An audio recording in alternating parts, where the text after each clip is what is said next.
Welcome back. You're listening to A Path to Wellness on rhinoonair.com, WSPF-DB.com.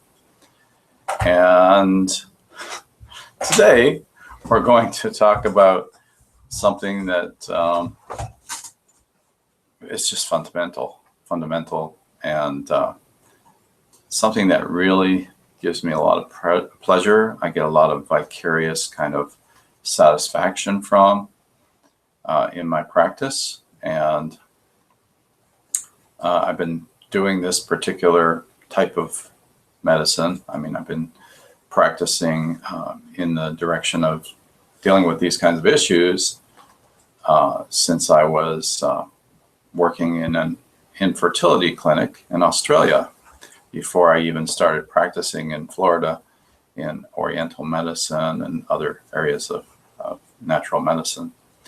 And infertility. So life, bringing life, new life into the world. In the last couple of weeks, we've had 2 pregnancies. People that have come to our practice that have had a lot of difficulty getting pregnant, and it's bang, bang, just like that. That makes me laugh. Bang, bang. Yeah, like okay. That.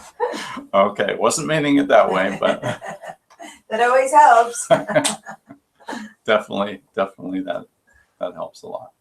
So it's really it brings me a lot of joy when I see it. I work my tail off trying to not only help these people get pregnant, but help them keep the pregnancy. And that's a real key, because quite often people come to me and they have had recurrent miscarriages. And, unfortunately, the conventional approach has not served them well in terms of actually getting down to the root of why these things occurred. In fact, I had a lady in my office, I think it was yesterday, complaining about how her gynae never tested her hormones, refused to test her hormones. Said, only if you're dealing with issues like menopause or something like that, I'll test your hormones. She had all these issues related to her health that were, to me, obviously due to her hormones. And her gynae wouldn't test what needed to be tested, as far as I'm concerned.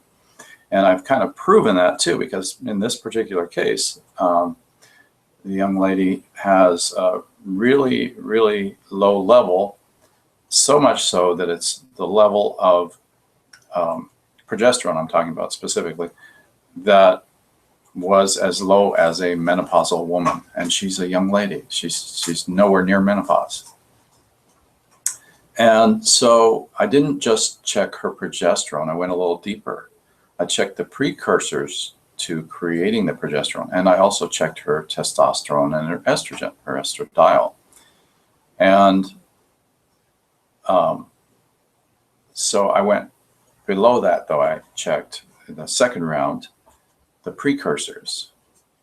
And the precursors, most of them were normal, but one was flagged. One came up at the lowest level it could be and still can be considered normal, but it's not really normal. I'm talking about a scale of 7 to 188, and she was a 7. She was barely inside the range. And so her levels were dismally low because the precursor's not there. The precursor's not available to help her body to produce the progesterone. So, and this is some of how I go to root cause. I actually focus on the underlying causes, not just the symptoms. And I'm looking for why, not just what. My dad used to say that all my childhood I was always asking why this, why that, why this, why that. And I guess that's still with me. You know, I don't just want to know what, I want to know why. And that's the kind of thing I look into. So, and that wasn't even, I mean, we're just, you know, I mean, we're getting her ready for the situation of becoming pregnant in the future. But right now we're just trying to get her hormones to be regulated properly.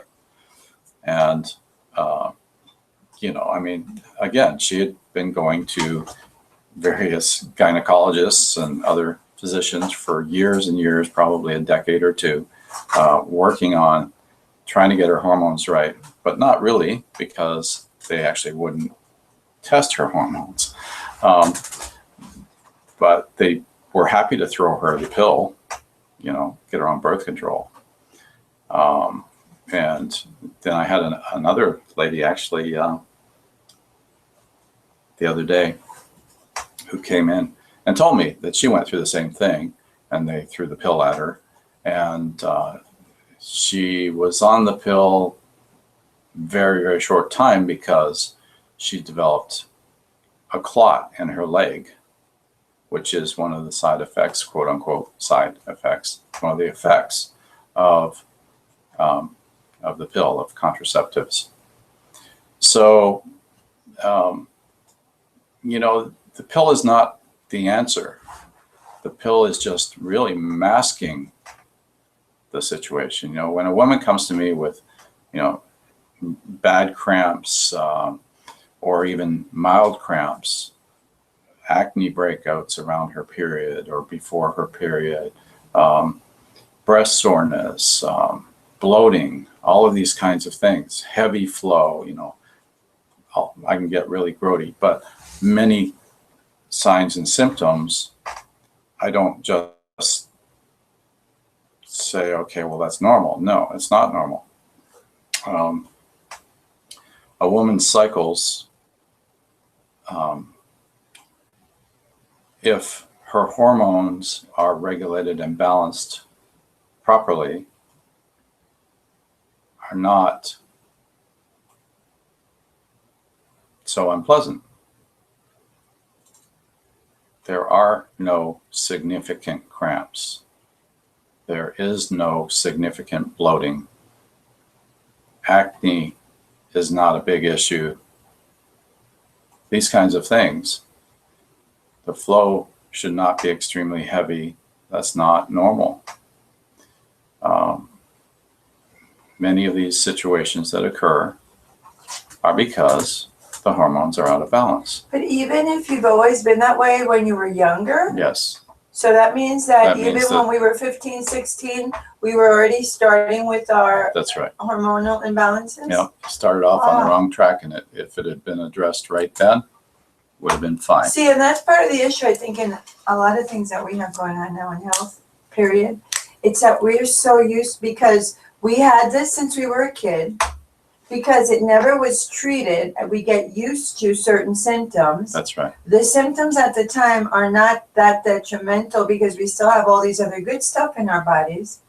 Now we get to this age and we're thinking, but it's normal. I've always been that way. Right. So overcoming that, how do you help people? That's first normal of all, for me. how do right? you even start from a mental standpoint, helping a woman understand that? Well, so speaking of the mental standpoint, so the emotions that sometimes come with the period, or even just being at a certain phase of the hormonal cycles, can be pretty crazy. I mean, I literally have treated women who became virtually murderous. I mean, literally grabbing knives, wanting to stab somebody that bad on their period or just before. And,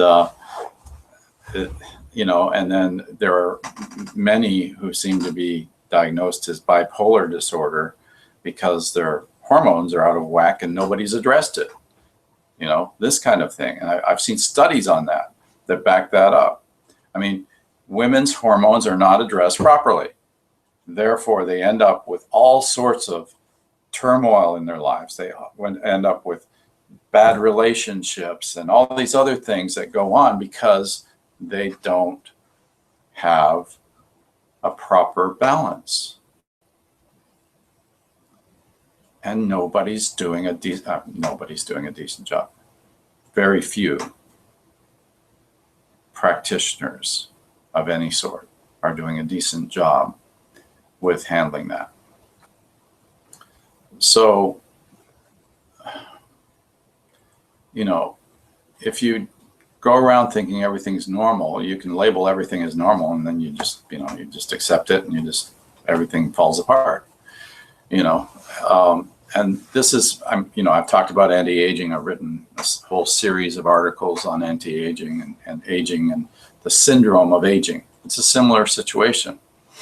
You know, our society is so geared to accepting that the image of, you know, you hit your mid 60s or whatever, or 70 or whatever, or even some people think even younger, and you're walking around with a cane and you're bent over, hunched over, and you're all gray, and, you know, and all this kind of thing. It's an accepted thing, and that your bones are, you know, a problem, your joints are a problem, that you have backaches, that you can't move as well, etc., etc., etc. This is not just aging.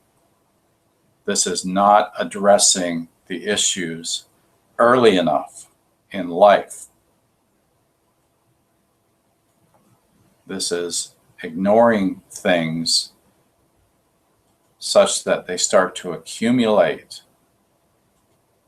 and then they all catch up over time, and things get worse and worse and worse. Oh, it's your age. Hell no, it's not. Well, it actually, you know, it's interesting, because what it is so what we need to start is changing our thought processing. Absolutely.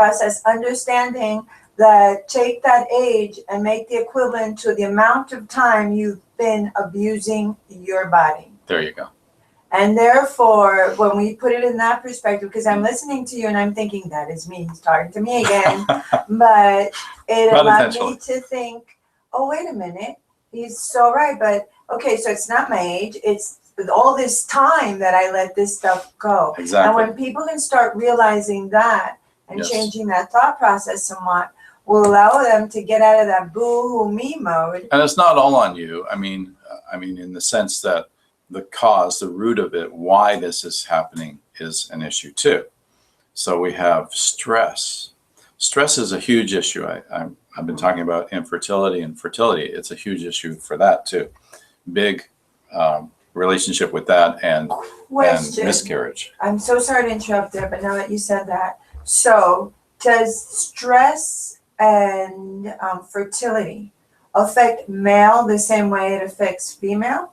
Because we're talking about infertility for the female, True. But what's happening with that stressed out male that's supposed to be participating with me, not supposedly, has to be participating with me to be able to have a child. Right, that was mine, I think. Okay. So absolutely, stress affects you. Stress affects your adrenal response. You then produce catecholamines that change your sugar balance, affecting your regulation of blood sugar. And then, with that, you get a lot of damage produced, a lot of insulin response that can then do some more damage. These kinds of things are happening. And maybe that was you. But all of these things are happening that relate to damage of various sorts, including to your blood sugar regulation. And damage happens in a sense that your oxidation oxidation occurs more. You get more problems with the formation, if we're talking about males, the formation of the sperm. You get morphology, or the shape and size of the sperm can be distorted. If you're not getting adequate levels of antioxidants, it's even more of an issue, because you don't have any way of counterbalancing that response, because you don't have the resources. Your body doesn't have the ability to repair those things because it's not getting the resources it needs. And you know, in our food is so pathetic in the United States. It's so awful. I mean, I opened up a flyer yesterday. It was a Winn-Dixie flyer, and I opened it up, and it was this buy one, get one special. And virtually everything in that whole flyer was non-food. I mean, it was food, but it was not good food. It's really deficient in nutrition. And a lot of it is genetically modified, so it's inflammatory. There's a lot of issues there. But those nutrients are extremely important when we're talking about fertility.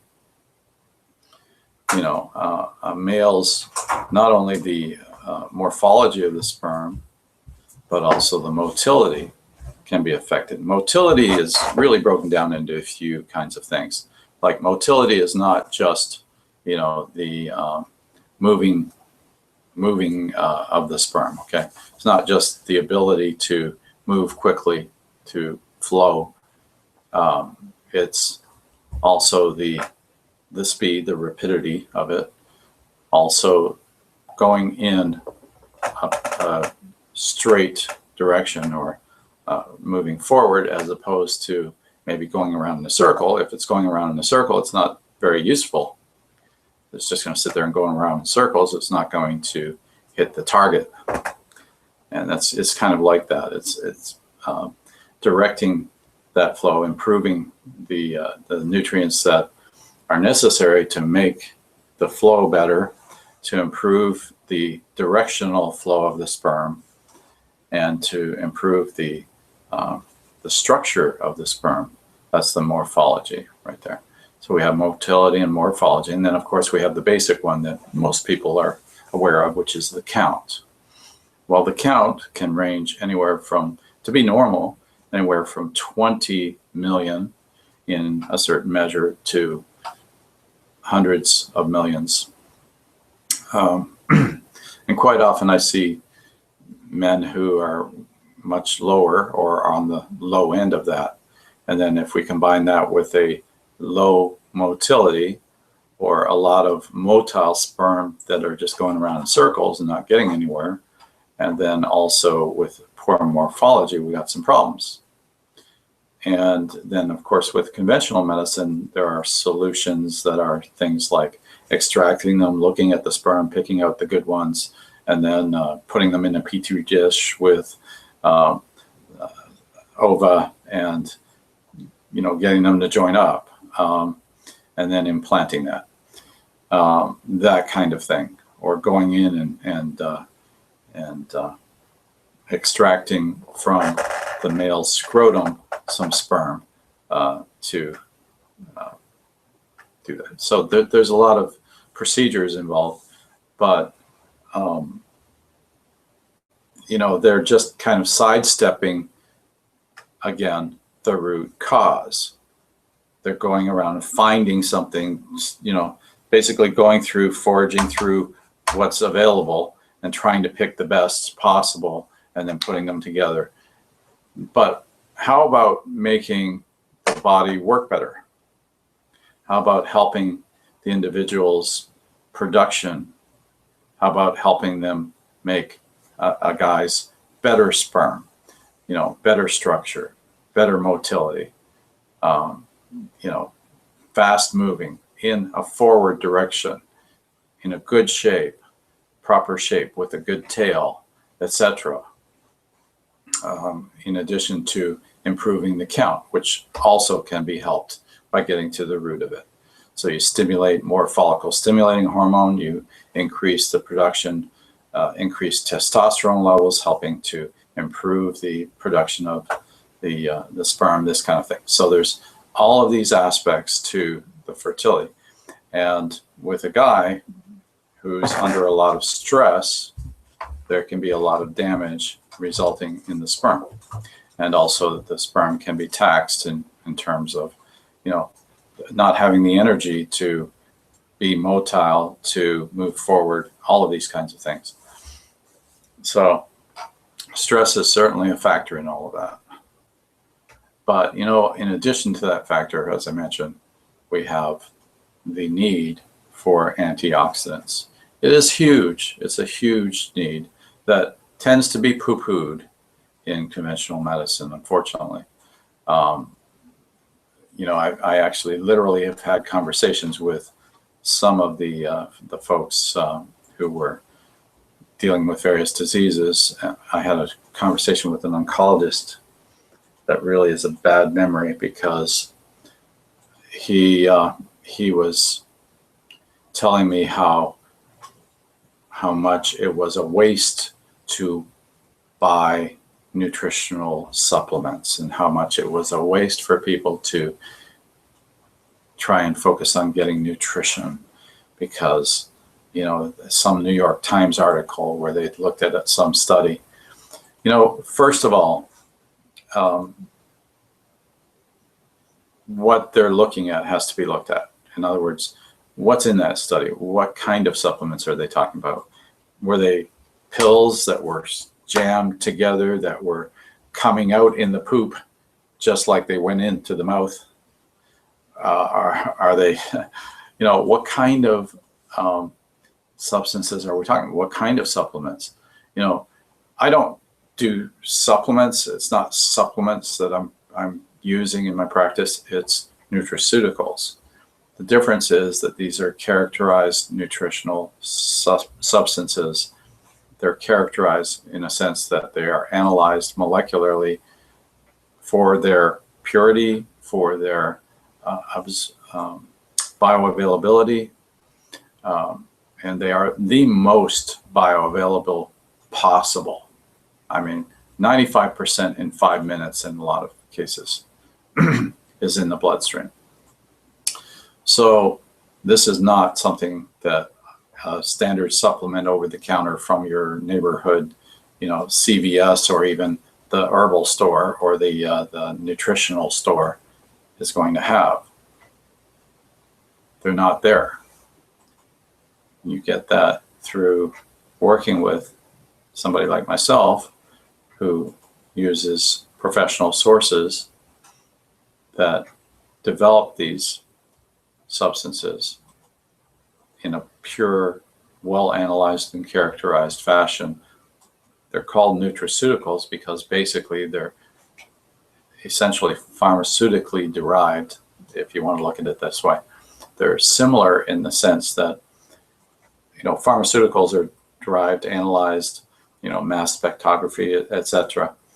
When we talk about nutraceuticals, it's a similar process. It's not just, you know, developing the substances and jamming them together and you take them.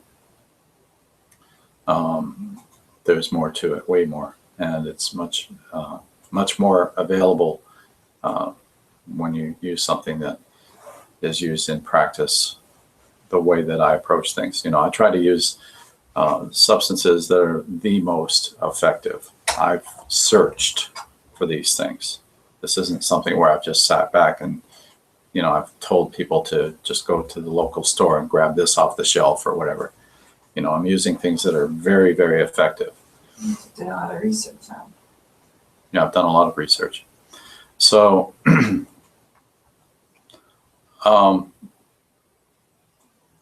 so there are many factors involved. Stress is also, back to the woman's side of it, stress is a very important factor in terms of miscarriage.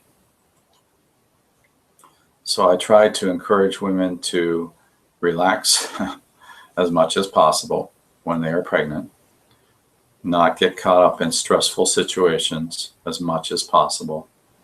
One of the stressors, frankly, is flying.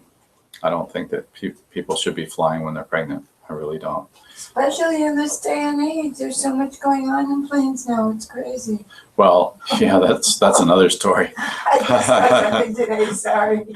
But flying is dangerous to begin with, and I'm not talking about crashing. I'm talking about the exposure that you get when you're up in the top ends of our atmosphere to the space objects that are producing gamma radiation, cosmic radiation, and X radiation. You're getting exposed to X rays, cosmic rays, and gamma rays. If you don't know what gamma rays are the same thing produced by uranium, okay, plutonium. Gamma radiation is very damaging to your body. It damages, it is carcinogenic, all of these things. In fact, I've treated a fair amount of flight crew members, and the majority I've seen have had cancer. Oh gosh. So, obviously they're coming to me with these issues. So it's not a good sample of the percentage, perhaps, of flight crew members that get cancer, but a lot of them do. And so exposing your fetus going on that plane is exposing that fetus to that kind of radiation. And especially in the first trimester, I really advise against that. So if you have to fly, then you need to take some things that help protect you against the radiation and protect the fetus. And there's a whole bunch of those types of things. One easy one to throw out there is ginseng. Ginseng is very helpful to protect against the effects of radiation. And that would be good for anybody flying? I can't say Or do you that. highly recommend it when somebody's pregnant? I shouldn't even be saying specifics because Okay. I'm not treating or preventing or curing over Well, there. but Right? it's but based on your knowledge, Yeah. it has been recommended that ginseng to be used to help reject. It's based on research, actually. Yeah. Correct. So Yeah. that's Yeah, it helps to. It's not helping reject. It's helping to repair damage repair that is produced from the radiation that is mutagenic. So you're helping to repair the damage or to prevent the mutagenesis. So you're not causing the mutations, or take that back. You're going to have the mutations going on because you're being exposed to the radiation. So you need to help your body attack those mutations and repair the damage. So that's what I'm talking about. And I've written on that. I actually have a book on that, which I probably am going to go ahead and put out there again at some point in the future.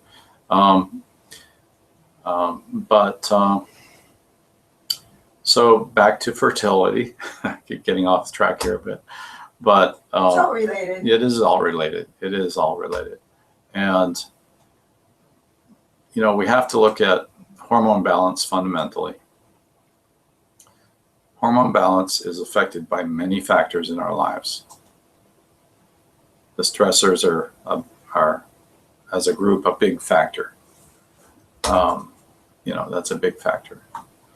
But there are many factors. What you're eating is extremely important. You need to eat good, whole foods that have lots of nutrients in them. Eat every color of the rainbow to get all of those nutrients.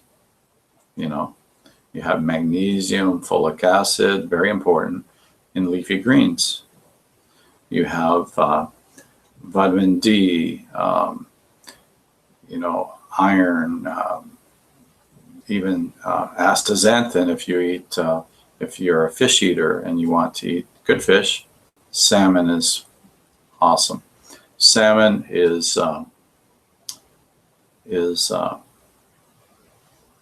when I'm talking about salmon, I'm talking about wild caught cold water salmon, right? So salmon is inherently a cold water fish. Other cold water fish can be very helpful for that too. Vitamin D, by the way, very strong in those fish, is a very important factor in terms of developmental issues with a developing baby. It's been correlated to autism. So has thyroid dysfunction. Also a very important factor throughout life, but especially during pregnancy, because it affects the development of the fetus. It affects the development of their cerebellum, that hind brain area, and also their vestibular system, which is more of a middle area and deals with your proprioception, or your sense of position in space, and visual processing and auditory processing. All of these things are affected by your thyroid levels. So there's a lot of correlations there, and I'm working on some things along those lines. I'll get into that another day. But so those are very important factors as well. So there's many things to look at to make sure that things are going in a way that not only that you get through the pregnancy and you get through it healthily, but that the child does too. And,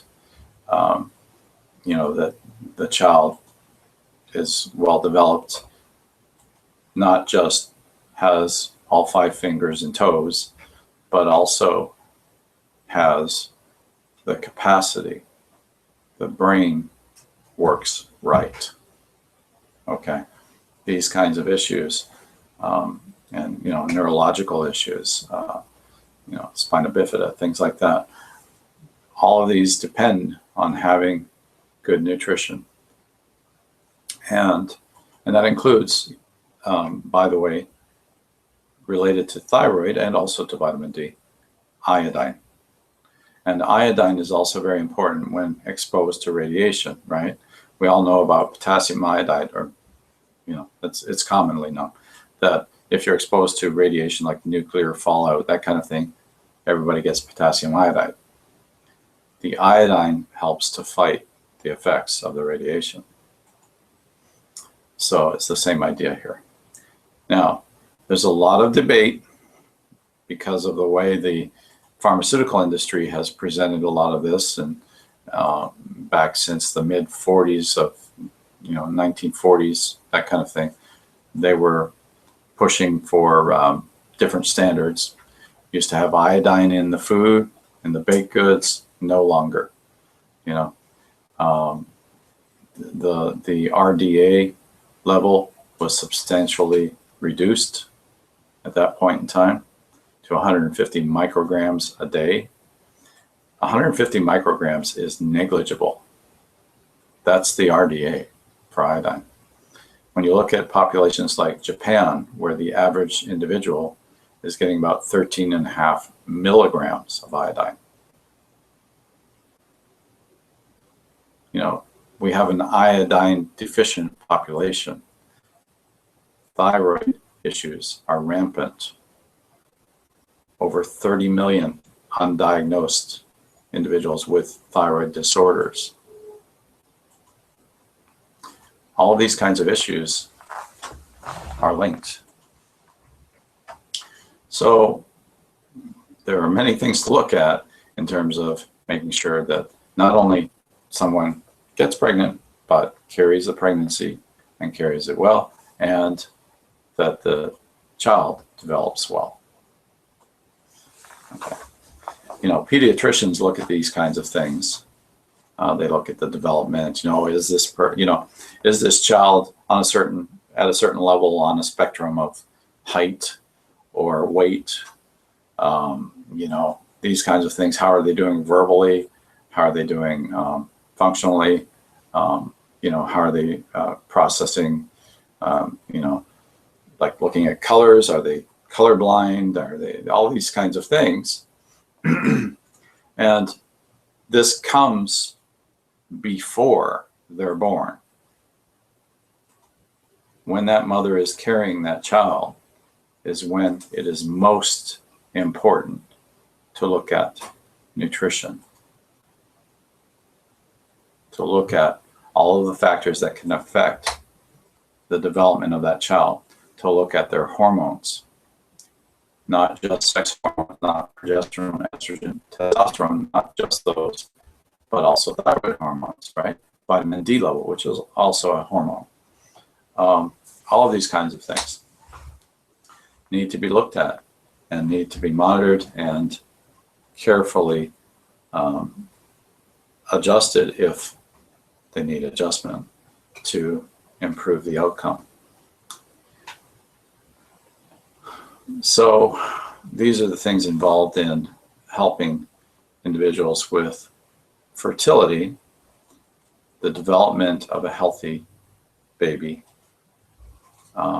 and all of the factors that can be involved in how they develop, their health and mental capacity, all these kinds of things. So,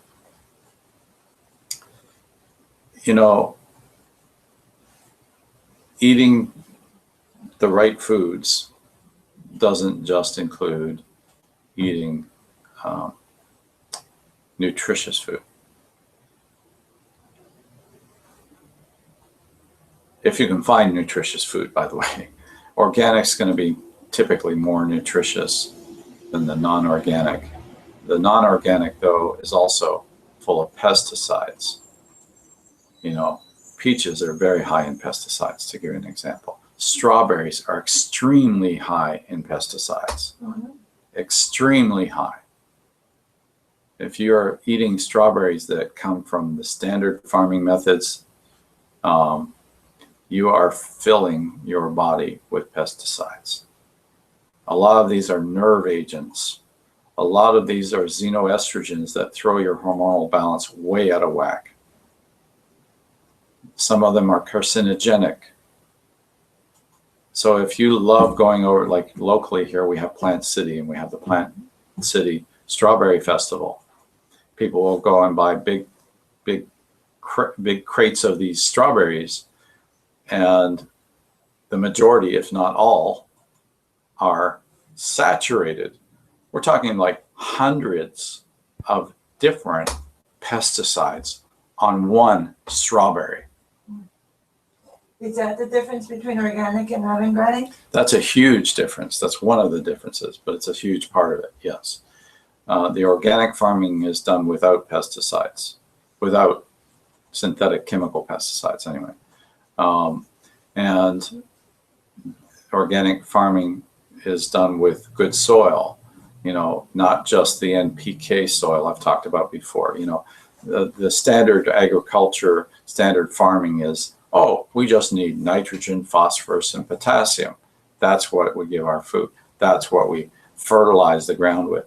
But you know what? That's not nearly enough nutrients.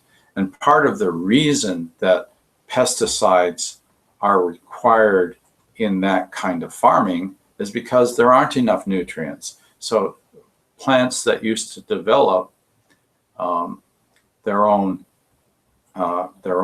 natural pesticides, with certain chemicals that would fend off the pests that would be put out by the plants naturally, can no longer do that because they're not fed the nutrients that allow them to produce those chemicals. So in comes the the big chemical industry, and pesticides win the day, right? The big, this was way back now, but it was, considered a huge move forward. Well, actually, it was a big step backwards, because organic farming was much better as an approach, and did not damage, did not cause damage to human beings, for sure, as does the whole group of pesticides. So we have the nervines, we have the nerve agents, we have the xenoestrogens, we have the carcinogens. Some of them are the same chemicals. All of these kinds of things in the food that is saturated with pesticides. So I feed my kids organic literally as much as possible. It's very few foods that I feed them that are not organic. And the argument by a lot of people is, it's kind of funny, is that organic food is more expensive. Well, you know what? I think the tide's turning, because I'll tell you, I went to Target the other night, and I went to pick up some bananas, and they had regular pesticide type bananas, right? Regular conventionally grown bananas.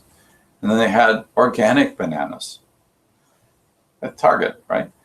They were charging 29 cents per banana for the chemically saturated bananas, the pesticide-ridden bananas, versus 84 cents for 2 pounds of organic bananas. Wow. A much better deal, and organic. So I think things are changing. So what you're saying is we need to pay more attention also to details? Definitely.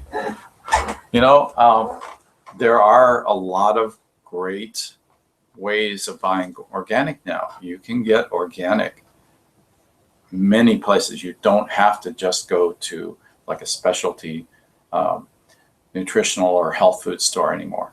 Now they're in the regular stores. There's all sorts of organic foods now that you can buy in the regular department stores. So take a look. Don't just jump for what used to be the standard. Go for something new. Go for organic. Get the organic food.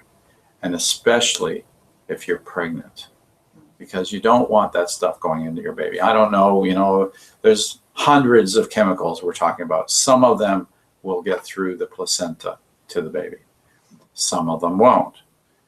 Some of them will get into breast milk. Some of them won't. Do you want to go through checking out which ones do? You want to research every freaking chemical, excuse my language, every chemical in those foods? Of course not. Just go organic. Then you don't have to deal with all that. But if you go organic while you're pregnant, you're doing the best thing for yourself and your child. And,